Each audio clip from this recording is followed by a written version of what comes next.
सभी को राम राम। आज आप सब लोग एक छोटे से निमंत्रण पे यहाँ पे पधारे और इस संघर्ष को ताकत दी, इसके लिए आप सबका बहुत बहुत धन्यवाद। नीमका थाना के लिए कल का दिन बहुत दुर्भाग्यपूर्ण था। बरसों की जो हमारी मेहनत थी, आपकी मेहनत थी, उस पर भजनलाल सरकार ने पानी फेरा। कैसे जिला बना, कितने संघर्षों के बाद बना, ये आप सब लोगों को जानकारी, मैं उसे दोहराना नहीं चाहता। लेकिन भजनलाल जी को एक बात जरूर कहना चाहता हूं कि आपने नीमका थाना की जनता के गले पे तो छुरी मारी है, लेकिन आपने अपने पांव पे भी कुल्हाड़ी मारी। आपने जो बिना सोचे समझे काम किया है, हमें परोसी हुई थाली आपने जो वापस खींची है, इसका नतीजा आपको आने वाला समय पता है। आपने जिला बनाकर क्या दिया है एक साल में नीमका थाना को? 60 लाख रुपए सरकार ने स्वीकृत किए, कुल मात्र 60 लाख रुपए पूरे जिले के लिए। उनमें भी अभी पूरा पेमेंट नहीं हुआ 60 लाख। और वो किस बात के लिए दिए गए कि जो अफसर बैठेंगे उनके लिए फर्नीचर हो, कंप्यूटर हो, एयर कंडीशन हो, लाइटें लगी हो, सोफा सेट लगे हो, कारपेट लगे हो, इस बात के लिए आपने 60 लाख रुपए। मैंने बार बार विधानसभा में और जिन मंत्रियों से मैं मिला, सबसे मैंने एक निवेदन किया कि भले ही आप 5 साल तक 1 रुपया नीमका थाना जिले को मत देना, लेकिन कम से कम ये जो किया हुआ काम है, इसको मिटाने का काम मत करो। आज मैं फिर भजनलाल जी से कहता हूं कि आप नीमका थाना जिले को पैसा नहीं देना चाहते हो तो मत देना। इनको सबसे बड़ी तकलीफ किस बात की? इस संवाद में 3 सांसद जो जीते, वो तीनों में भाजपा को मात मिली, चूरू, झुंझुनू और सीकर। और सबसे बड़ी तकलीफ यही है इनको कि तीनों सांसद विरोध के जीते, इसीलिए इन्होंने संवाद को खत्म किया है, और इसीलिए इन्होंने नीमका थाना जिले को खत्म किया है, और इसीलिए पर्ची दिल्ली से चल के आई है कि इस संवाद को और जिले को खत्म कर। आपने नीमका थाना का विकास बिल्कुल रोक दिया। हम मांग करते मेडिकल कॉलेज यहाँ पे आए, हम मांग करते नर्सिंग कॉलेज यहाँ पे आए, हम मांग करते सेना की भर्ती यहाँ शुरू हो, पुलिस की भर्ती यहाँ शुरू हो, पशुओं का मल्टी स्पेशलिटी हॉस्पिटल यहाँ पे आए, लेकिन आपने सारे रास्ते अवरुद्ध कर दिए। अब कम से कम इस फैसले को आप पुनर्विचार करो। मुझे तो पहले से ही शक था, पहले रोज इस रोज इन्होंने वो सूची डाली थी 12 जिलों की कि इन 12 जिलों पे पुनर्विचार करेंगे। उसी रोज मेरे मन में खटका हो गया था कि नीमका थाना जैसे जिले का नाम इन्होंने इसमें डाला है जो सारे मापदंड पूरा करता है। चारों विधानसभा के विधायकों ने उस समय के तत्कालीन ने ये लिखकर मुख्यमंत्री जी को दिया था कि नीमका थाना को जिला बनाया जाए और हमारे विधानसभा क्षेत्र को नीमका थाना में जोड़ा जाए।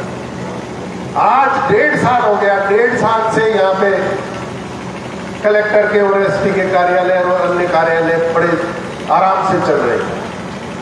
किसी ने ये आवाज नहीं उठाई कि हमारे साथ गलत हुआ। चारों विधानसभा क्षेत्र के किसी व्यक्ति ने आकर ये नहीं कहा कि हमें नीमका थाना में जिले में गलत रूप से जोड़ा गया। फिर ऐसी कौन सी मजबूरी थी कि आपको ये जिला हटाना पड़ा? मैंने वो जो 2 मंत्री हैं, सुमित गोदारा जी और जोगाराम पटेल, जो कैबिनेट की जो कार्यवाही थी उसकी प्रेस कॉन्फ्रेंस कर रहे थे, उन्होंने कहा है कि आर्थिक कारणों से आर्थिक बोझ पड़ रहा था सरकार पे, इसलिए हमने जिलों को हटाया है। आप एक हफ्ते में 60 लाख रुपया दिल्ली के चक्कर लगाने में, हवाई जहाज से, हेलीकॉप्टर में खर्च कर देते हो। आपने एक साल 1 हफ्ते में खर्च करते हो, आपने एक साल में 60 लाख रुपए दिया है जो आपको भारी लग रहा है, और वो भी मत दो, लेकिन जो किया हुआ है उसको मिटाओ मत। नीम का थाना के लोगों के साथ ऐसा न्याय मत करो, वरना नीम का थाना की जनता, सीकर संभाग की जनता आपको ऐसा सबक सिखाएगी, ब्याज समेत वसूल करेगी आपसे। आज पुलिस बैठी है बीजेपी के कथित नेता के घर पे, कब तक आप पुलिस के पैरे में बैठे रहोगे? जनता के बीच में जाना पड़ेगा। जनता से छुपकर कब तक बैठोगे? जनता को आपको जवाब देना पड़ेगा, सवालों का जवाब देना पड़ेगा। क्यों नीम का थाना हटा? मुझे जब ये इस सूची में, पुनर्विचार की सूची में नीम का थाना को डाला था, मैंने उसी वक्त एक रॉयल पैलेस में एक मीटिंग की थी और सब लोगों से आह्वान किया था कि सरकार की नीयत ठीक नहीं है। केएल मीणा साहब भी उसमें पधारे थे। मीणा साहब का पद पर हमें साथ मिला है, पूरा सहयोग मिला है, आशीर्वाद मिला है। राम लुभाया जी की कमेटी के सामने भी हमने खूब प्रेजेंटेशन दिए।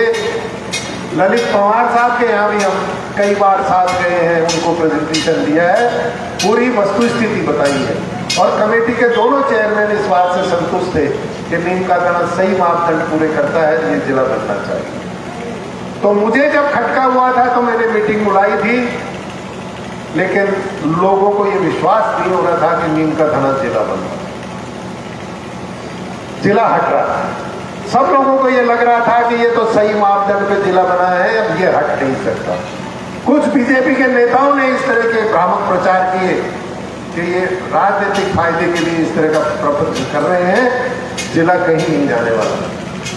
आज उसका परिणाम ये देखने को मिला। अगर हम लोग उस 4 महीने पहले जो मीटिंग हुई थी उस वक्त खड़े हो जाते और उस वक्त विरोध शुरू कर देते, आज ये जो जोश आज हम जिला हटने के बाद दिखा रहे हैं, ये जोश अगर उस वक्त दिखाते तो आज शायद ये नौबत नहीं आती। भजनलाल जी, जिला काट आपने दिया, आपकी कलम में आज ताकत है, लेकिन नीम का थाना जिला कटा हुआ नहीं रहेगा। ये मैं आज इस मंच के साथ, इस मंच से आपको बता रहा हूं कि नीम का थाना जिला नहीं हटेगा। आपको भगवान सद्बुद्धि दे, आप अभी इस जिले को वापस, ये जो निरस्त किया है इसको खत्म करके वापस नीम का थाना जिला बनाओ, वरना नीम का थाना आने वाले समय में फिर जिला बनेगा। इसलिए बनेगा कि हम किसी से भीख नहीं मांग रहे, हम अपना हक मांग रहे हैं। नीम का थाना सही मापदंडों पे है और नीम का थाना जिला बनने लायक है। 1.5 साल से यहाँ पे कलेक्टर बैठा है। आपको जिला अगर खारिज करना था तो पहले दिन जिला खारिज कर देते। 1 साल तक आपने क्यों खर्चा किया इनकी तनख्वाह का, रोज का? जब आपको नहीं रखना था तो पहले दिन सत्ता में आते ही आप इसको उठा देते। आज आप 1 साल बाद इस तरह का निर्णय कर रहे हैं। दोनों चुनाव चले गए, एमपी का चुनाव चला गया, इसका इंतजार कर रहे थे आप कि भाई ये चुनाव जो है निकल जाए, इसके बाद फैसले करें। पूरी तरह से आप लोग राजनीतिक व्यवस्था से काम कर रहे हो और ये चलने वाला नहीं है। जनता समझदार है। आप अपने मन में कितने भी होशियार होंगे, आप कितने भी समझदार होंगे, लेकिन जनता आपसे ज्यादा होशियार है। मैं आप सब लोगों से निवेदन करता हूं कि सब लोग संघर्ष समिति का साथ दें, अनुशासित रूप में इस आंदोलन को बहुत तेजी पकड़ाएं। जब भी आप लोगों का आह्वान किया जाए आप लोग अपना समय दें और आप लोग पधारें। केएल साहब और संघर्ष समिति के सभी लोग बैठ के आगे की रणनीति तैयार कर रहे हैं, किस तरह हमको ज्ञापन देना है। मुख्यमंत्री जी को ज्ञापन देंगे, राज्यपाल महोदय को ज्ञापन देंगे, यहाँ पे अगर जरूरत पड़ी तो यहाँ पे भी ज्ञापन देंगे, उनसे समय लेके मिलेंगे और उनसे फिर निवेदन करेंगे और कि आप समझदारी से काम करें और इस नीम का थाना जिले को वापस बहाल करें। आप सब लोगों से पुनः आप सबका बहुत बहुत धन्यवाद और एक अपील कि अनुशासित रूप में काम करें। जहाँ तक कुछ भाइयों ने दुकानों को बंद करने की बात की है, कल हमने बात की थी, लेकिन समस्या ये आई कि सब्जी मंडी के व्यापारियों ने ये कहा कि हमारे पास किसानों का माल आ गया है, अगर हम इसको सुबह नहीं बेचेंगे तो ये खराब हो जाएगा।